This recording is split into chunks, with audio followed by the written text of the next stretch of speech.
I really, really appreciate it. Is it Pleasure. is it your evening there, isn't it?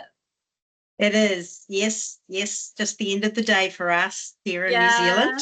amazing. Has it been a nice day? Beautiful. We're having such lovely weather at the moment. You make me jealous. Gorgeous. You'll get yours soon and we'll go into winter. Yeah, that's very true. Fingers crossed it'll be sooner rather than later.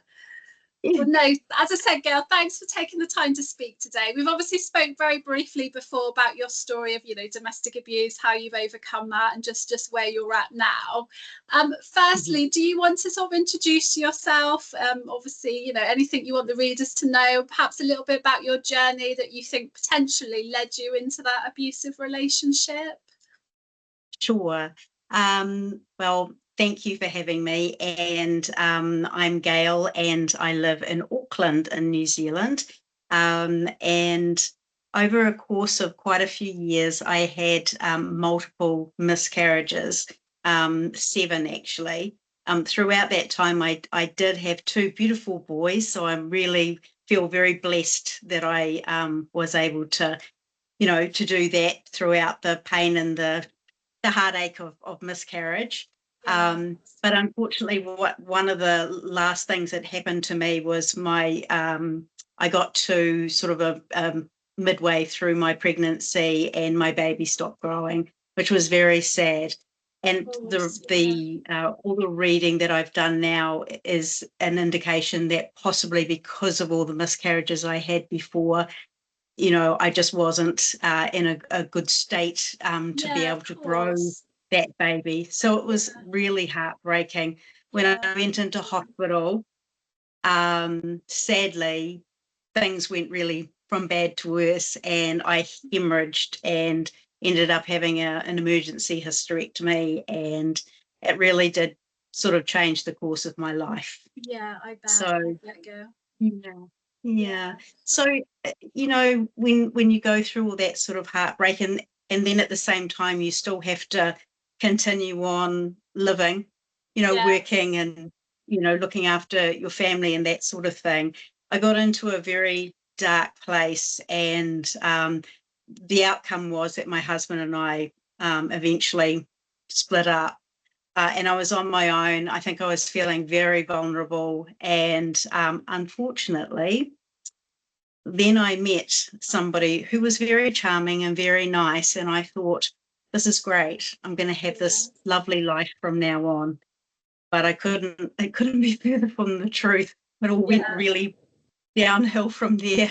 yeah. I think we can all resonate with when you mentioned the charming, and I think, for me personally, I'm sure a lot of other ladies in the group, that initial kind of the charm, the kind of almost like the mirroring of us as individuals, that is almost like a classic sign, isn't it? Which often at the beginning, because we're all sort of swept up in the romance, the kind of the prince and the princess kind of fairy tale story. I think it's hard to kind of see beyond that, isn't it? Unless like us, kind of the the red flags in essence, isn't it? And then you may kind of, but it's all done with hindsight, isn't it, Gail? Really? Yeah. Oh, Yeah. yes. On reflection, all those red Yes. flags were there right from the beginning. Yeah. And I guess I just didn't want to see it. I think the other thing too is that I've realized that I'm probably what I would describe as an empath. I like to help people and I like to Yes. feel needed.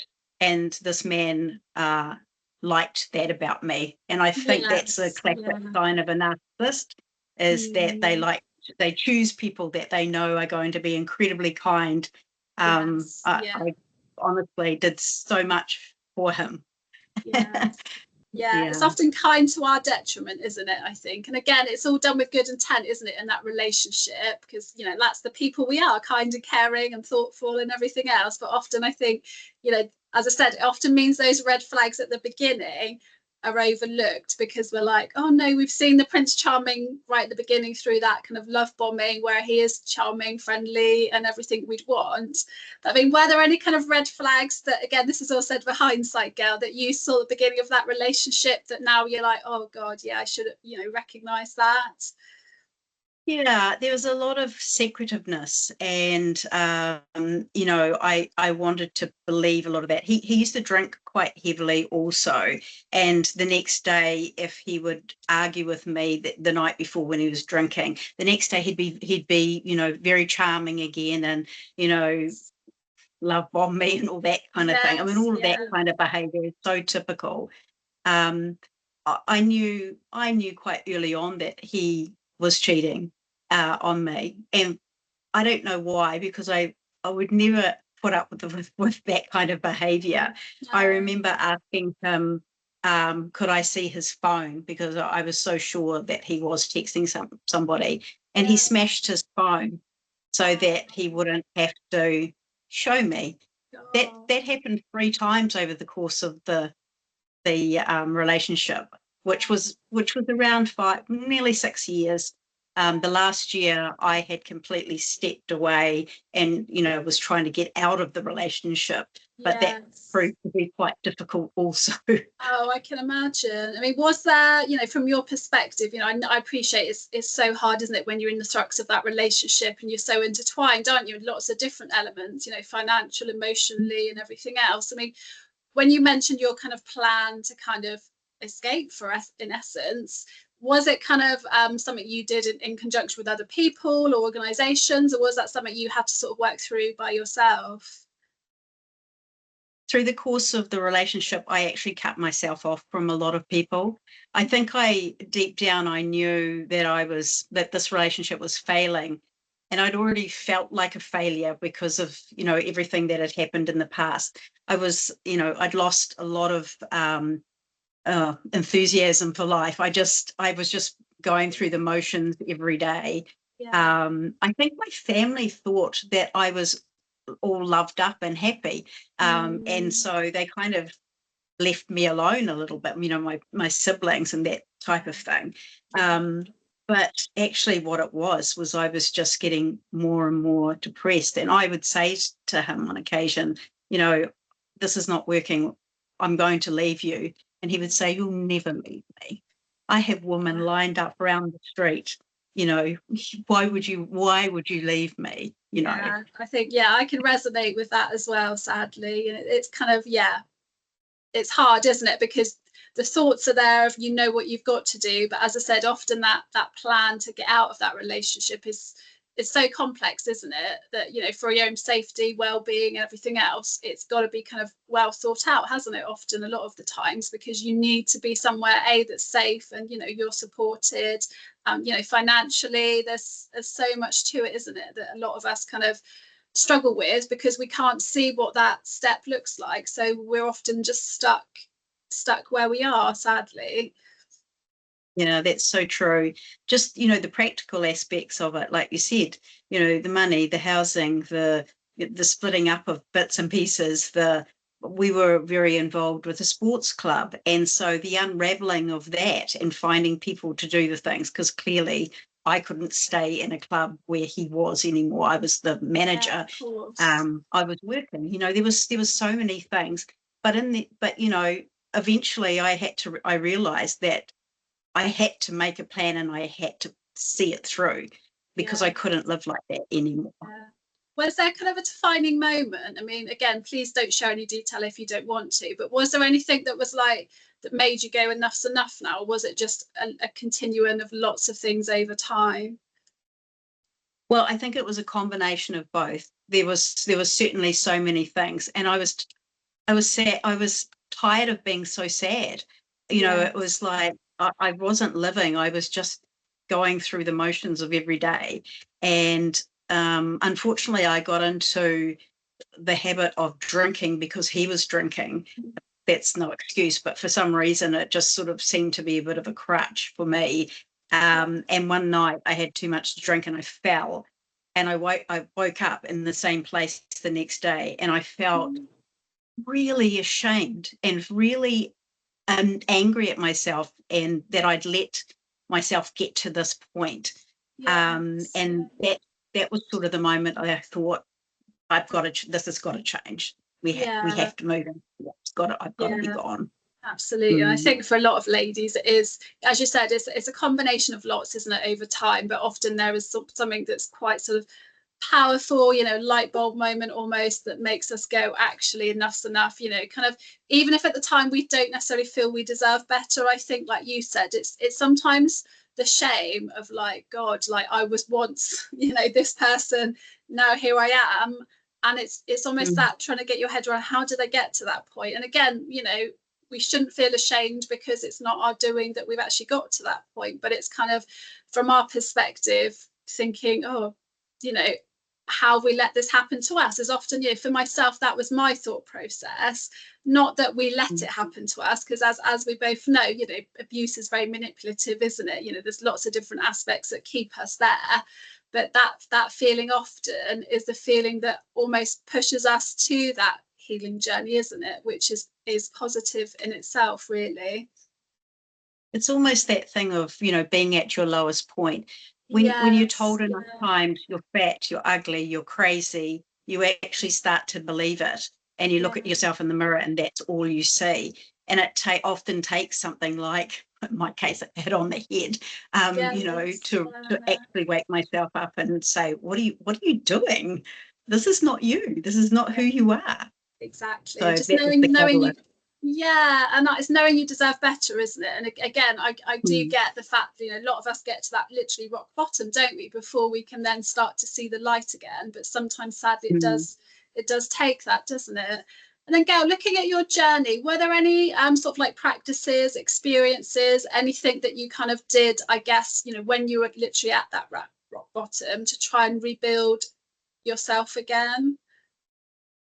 Yeah, once I actually established a new place to live, I changed a lot of my bad habits. It started with the drinking, the eating, I started walking.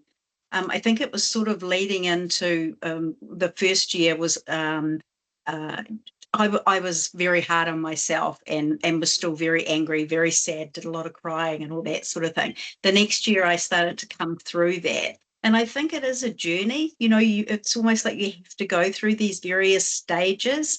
The Yeah. next year, I got really stuck in with going to the gym and walking and reading lots of self-help books. I read lots and lots about narcissistic people and got a much better understanding so that I could say, Mm. actually, it wasn't you, Gail, it was Yeah, and him. that's really important, isn't it? Yeah. Yes. And I started sharing little bits and pieces with close friends and family, not too much. It took me a long time to sort of verbalize what I'd been going through, obviously, because of that Yes. feeling of shame and, that I'd Yes. let it happen to me. Yeah. But it did take quite some time. And I have to say that, obviously we've met through this wonderful experience of co-authoring a book. And it was the first time I'd ever really put it all down in writing. Yes. Writing was very, very helpful.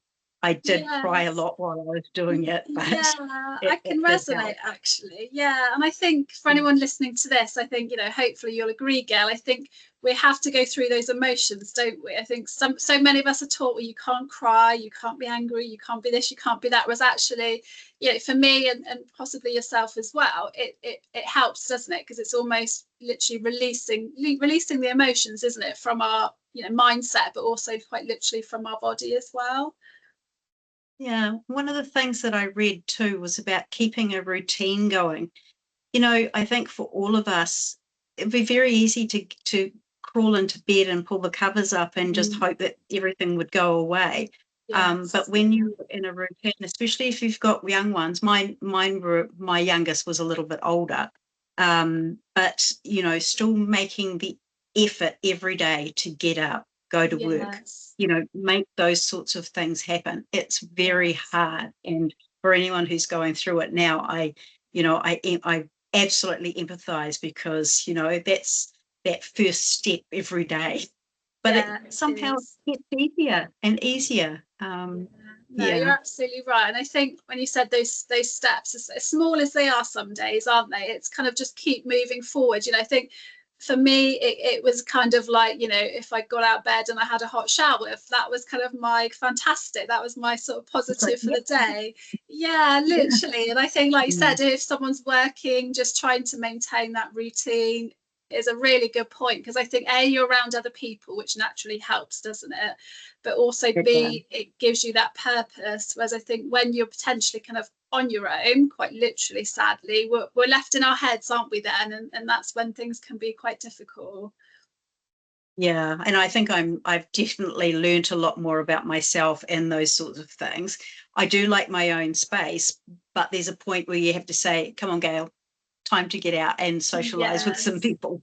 Yeah, no, absolutely, definitely. And Gail, on your Mm. journey, are there any kind of like words of wisdom, empowerment? You know, appreciate you shared some fantastic things there in terms of how you kind of gone on that healing journey. And as you rightly said, it takes time, doesn't it? It's sort of, as much as most of us want to leave the relationship and, you know, kind of regain ourselves, you know, quite soon, it can be a very, very long journey. But is there anything you want to share with the ladies today in terms of kind of, you know, your wisdom, shall we say, in terms of how you have kind of overcome that to potentially help others? Well, I don't know if it's wisdom so much as I never lost sight of a dream that I always had. There was two of them. I went to university, you know, in my 50s and decided that I wanted to do a master's. And I mean, I could have easily gone, what the heck do you think you're doing, Gail? What do you know, like at your age? But it was, it was the most liberating thing. To every exam that I sat, every assignment I turned in was an achievement. And I think it was Amazing. really good for me. I didn't always get good marks, but I got there in the end. And finally, I graduated with a master's in communications, That's and I'd done a brilliant. lot within. Yeah, thank you. A lot of what I wanted to study was around hearing other people's stories, and I think that helped me a lot. You know, to listen to other Yes. people. Sometimes I was doing some documentary making. Sometimes I was writing. And that sort of really spurred my love for writing as well, which was so healing too. And then at the end of that, to kind of congratulate myself, I've always wanted to travel overseas. I've done little bits and pieces around New Zealand, but I'd never been as far as Europe, which for anybody that knows, New Zealand is a long way away Oh, from the absolutely. UK or Europe. Yes. Yes. Uh, but I actually stopped working and I took 7 months off. And I Amazing. traveled around on my own, not Wow. backpacking, but That's almost. brilliant. Wow. Really brave as well. Yeah. I learned so much about myself and that I could do things and that I actually was quite a strong person. And there were Yes. definitely days where I thought, oh, where am I? What am I doing? But, Yes. you know, I had some faith in myself and I always got to the next day, No, which, that's you know, I'm amazing. still quite proud of myself. Oh, absolutely. And so you should be, because I think for anyone just, you know, normal circumstances, that can be quite daunting, can't it? Let alone when you've come out of that type of relationship and you're still trying to rebuild and, you know, get the confidence and identity back. That is a huge achievement, girl. So yeah, you should be so, so proud. And was that something that you'd kind of, you mentioned kind of always wanted to do? Was that something you couldn't do in the relationship, or that were there things that you couldn't do that you thought, well, no, I've got the opportunity to do it now? Or Yeah, I think, you know, obviously when you get to a certain age and your children are older, that opens the opportunity a lot more. And I certainly wouldn't have done it when my kids were younger. But my mother passed away a few years ago. She was born in Northern Ireland, and it was always something that she regretted that she had never gone back to visit family there. And so a big part of my trip was to go home. I say home because it felt like that when I went yeah, there. that's They were lovely. my family, my mother's family was so welcoming, and it was almost like this part of the journey, that the healing journey that I really needed, that I didn't even know I needed, but when I Yeah, got there, it it really helped. made a lot of sense.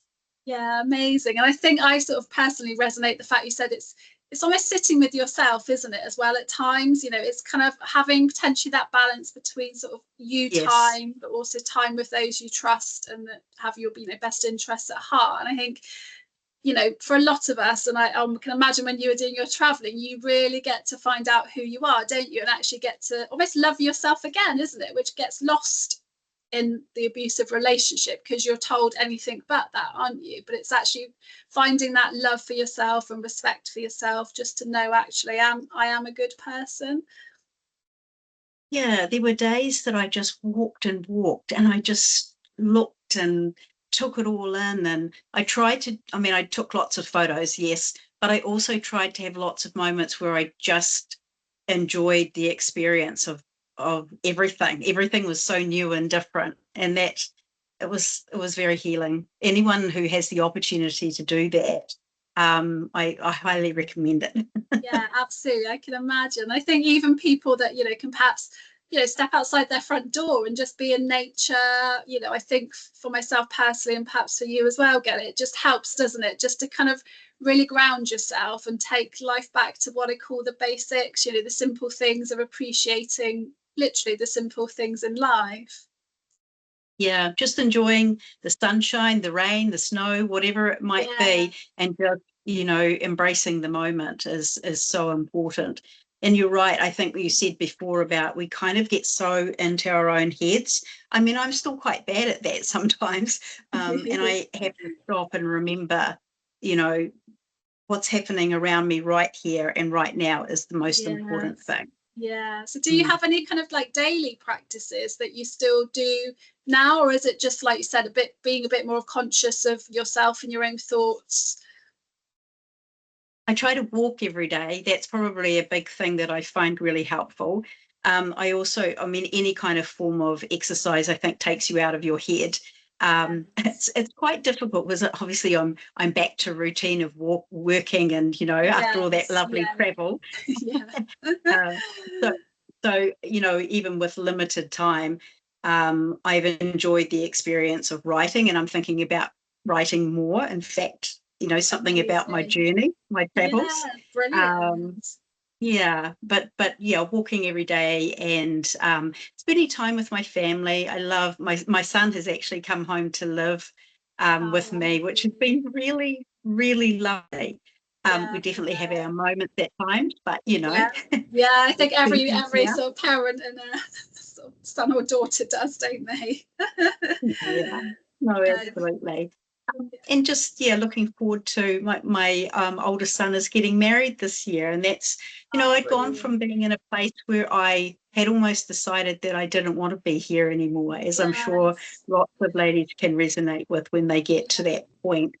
And now I think about that and I think, look at all these beautiful things that I've been able to experience. Yeah. It wasn't, I made the right decision to stay here. No, absolutely. No, that's wonderful, Gail. And you mentioned quite a bit about sort of the writing side. You know, would you recommend that to other people, you know, like journaling or some sort of element of, you know, writing down their feelings, thoughts, a story? Yes, I kept a notebook beside me quite a lot. I look back at it sometimes and things don't make any sense now. At the time, it was just scribblings, and then it sort of shaped a bit better. And then I noticed there was less negative thoughts and more happier thoughts, and that's also a bit of a journey as well. But it's very cathartic to do that, um, especially if you've been through something really traumatic. It helps to make sense of it, I think, by eventually by writing it bits and Yeah, no, pieces down. yeah, no, Mm. absolutely. And where's the next sort of step for you, Gail, in terms of, you know, what you're looking to achieve? Are you someone that kind of likes to kind of have like a goal, or are you kind of like a day by day person? Or Yes, I'd love to have goals. So I guess the next goal is, because my son is getting married in Spain. I like working towards that. At the same time, I would love to publish, my writings about solo traveling. yeah, That's quite a big piece of work, but that amazing. keeps Yeah. my mind active. That's for sure. Thinking Yeah, about that. absolutely. Yeah, and going back and looking at my photos and reliving it all over again Yeah, I is bet quite that's quite lovely too. nice. Yeah, I bet it brings back some Mm. really lovely memories of everything else. Brilliant. Yes. And then Gail, in Yeah. terms of, I know we're co-authoring the book together, Start Over, and our stories are sort of fairly similar, you know, obviously domestic abuse related. Is there Mm. anything you want to kind of share with the ladies today in terms of, you know, how to connect with you or how you can potentially sort of support or help them moving forward? Yes, I'm very happy to do that. I think that women particularly do well caring and sharing. The other side of it, of course, was that I had, you know, such a lot of heartbreak from miscarriages, and that's an area that I'm working on as well and learning about. You know, 23 million women every year have miscarriages. It's very common, if you could say that, is 1 in 4. It gets less and less common once you get past 2, 3, 4 miscarriages. But there's very little support for women, and there's quite a lot of organisations out there who are trying to help, especially, you know, even the practical things about letting women have time off from work Yes. to Yeah. actually take the time to grieve, because I Yeah. strongly believe that I did not take the time to grieve for all Yes. those Yeah. losses, especially when I lost my last baby. I had to rush back into work and all those Yeah. sorts of things. Yeah. And Yeah. that is a So process, isn't it? In itself, is that grieving process is, you know, again, it takes time, doesn't it? And, you know, women should be allowed time to go through that. absolutely. So any woman who want to reach out to talk to me about that or about my experience with a narcissistic abusing Yeah. partner, Yeah. I would be happy to just listen, to share. And Amazing. I'm sort of on lots of social media. I don't know if we can put something up there. I'd be happy for Yeah, people of to course we contact can. me. Yeah, what we'll do, Mm. Gail, afterwards, if I grab your like the social media links that you use, and then I can share them in the group so anyone can reach out to you should they want support. But Sure. is there anything else you want to share, Gail, before we finish the conversation today? No, but I just have to say, through this journey of writing and meeting all you beautiful other co-authors, the first day that I listened to some of the stories, I was it actually helped me to realize that, you know, lots of people go through so much, Yeah, amazing, strong, courageous people. And you, as you know, we've met lots of them. And there are people out there who really want to help. yeah, You know, absolutely. No, and thank that's you for lovely, saying isn't that because, yeah, and I it? think that's a really important point, Gail, because so many people feel alone in this, don't they? Whether, you know, sort of they're purposefully sort of keeping themselves alone because they've got, you know, the shame or the guilt, or whether they just feel no one will get it, or there's just no one out there to help. But yeah, the likes of us, and I know lots of different organisations and all the other ladies within the group that, you know, I know we're all in it together, is how I see it. You know, we're here to support each other, we understand, and we're here to kind of, you know, get ourselves back on that path of leading a fulfilled life. And I know, you know, you're really passionate about helping women as well. I am. I really am. I think, you know, sticking together, there's, you know, something to Absolutely. be said for that. Absolutely. Well, we've got International Women's Day here in the UK on Saturday, so that'll be a really wonderful day. So bringing everyone together. We do here as well. And so Oh, I'm just working brilliant. on a project for that at work at the moment. So Oh, yeah, amazing. That's fantastic. international. Brilliant, Yeah. fantastic. Well, Gail, I really, really appreciate your time today. And again, I appreciate the difference in time zone. So it's probably very anti-social hours for you. So even more appreciative of the time you've taken to speak today. And thank you so much for sharing your story just so honestly and openly as well. And I know it will inspires myself, but I know it will also inspire every other lovely lady watching this. So thank you so much. Thank you, Michelle. I really appreciate you doing this. I know that, you know, you're really helping people, and that's wonderful. Thank you. Thank you, Gail. We will speak to you soon. All right, Gail. Take Okay. care. All right. Thank you. Bye. Bye-bye. Bye.